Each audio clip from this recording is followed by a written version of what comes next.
kuongeza management yake. Maana yake nadhani anahitaji baadhi ya wataalamu, tuwe na wataalamu wa video analyst kwa ajili ya kuweza kutengeneza clip nzuri sana kwa wachezaji wetu. Tunahitaji kuwa na football analyst, watu wa ground analyst ambao wanaweza kutusaidia kutathmini mchezo pamoja na wachezaji.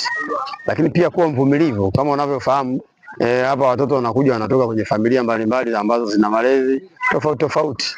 Kwa hiyo kuwa na watu wa saikolojia pia inaweza ikachangia kitu kikubwa kuwabadilisha wale ambao wametoka kwenye jamii ambao mienendo huenda ikawa haifiti na jinsi vile ambavyo yeye anavyotaka.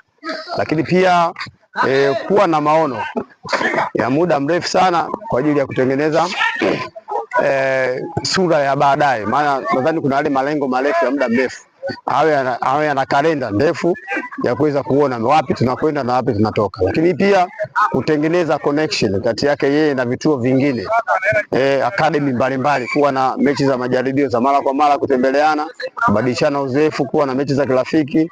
Lakini pia kutafuta agents mbalimbali ambao wanaweza kusimamia wachezaji waweze kufika katika maeneo haya, kuweza kuona, anaweza kaibua vipaji mbalimbali na kuvipeleka kwenye maeneo mengine kwa ajili ya kuweza kujiendeleza mafunzo. Anaenda chuo kingine, anakaa wiki 2 anarudi. Hivyo kinaweza kutusaidia sana kuweza kukuza vipaji na kupata mafunzo tofauti.